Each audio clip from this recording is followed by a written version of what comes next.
Okay, so this is the last part, and this is where I take the dock worker and I just add some armor to him. And it didn't matter which character it was. I could have added it to any of them, but he was the funnest for me to look at.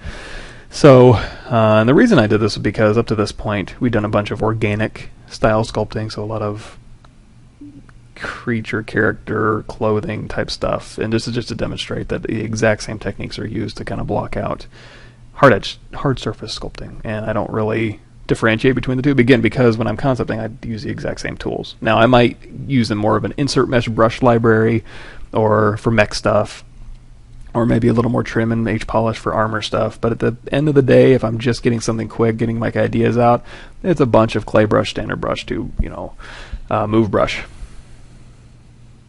And you're going to see, and if you go to my YouTube channel, or go to Lumi Studios, Lumi3dstudios.com, you're going to see there's free courses on there where I give examples of concepting out my GDC female armor, or the mechanical head helmet sculpt that I did for the Quixel Suite guys. You'll see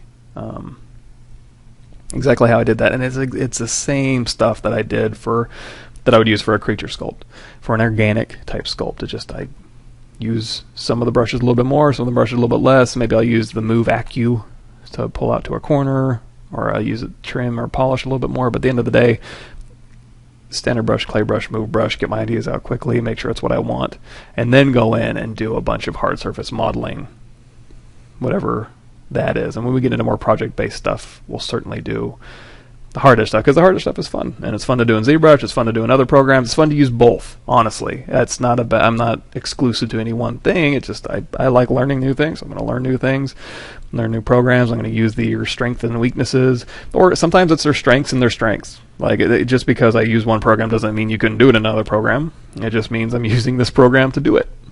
And why not?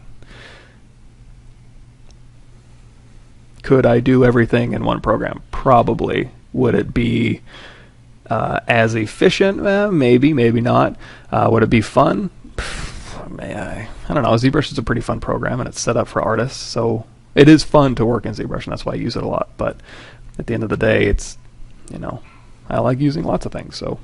But for getting my ideas out quickly, I do it all in, not all of it. I do a lot of it in ZBrush. So we're just carving in shapes here. So when I'm carving in stuff, it's standard brush, pretty high Z intensity, or maybe Damien standard brush to kind of get some nice tight lines in there, panel lines. Pinch brush if I want to kind of clean up the panel lines. I keep my resolution fairly concept-y low, just because I don't need a super high resolution. But if you do notice that you are sculpting in a lot of cool stuff and you're losing it all, consider upping your resolution a little bit. As well as, if you want to, go into your smooth brushes and you hit the comma key and go into your light box and grab brushes, smooth, and then go turn on smooth stronger. It's actually a brush setting. I don't remember if I talked about this in part 1, but you can go to the smooth, hold down shift, and then in the brush settings go down to at the very bottom.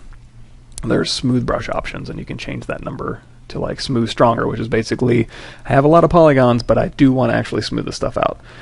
So that way you can kind of have the best of both worlds. You can work with a little bit more resolution, but still be able to make large, smooth changes, if you're so inclined.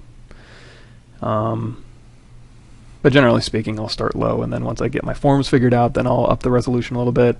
Once I get those figured out, then if you go to my YouTube channel, you'll kind of be able to see where I take it past that point. And once we get into my maybe more project-based stuff, we'll get into, okay, and part 2 gets into this a little bit, where I'm going to break this piece off and refine it. And then once I refine it a little bit separately, then I decide, do I want to rebuild this? Do I want to rebuild it in ZBrush? Do I want to rebuild it in something else? Those kind of decisions, and then making it.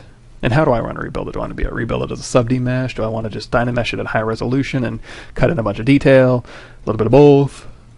I want to crease some edges, A lot of different ways you can do things, and none of them are necessarily right or wrong. They're just whatever's fastest for you or makes the most sense for the project you're working on. I tend to, or try not to speak in absolutes, as in, this is how you would always do something, or I would only use this program or this technique for this type of that. I've never known anybody that knows exactly how something should be done is usually somebody who only knows how to do it one way.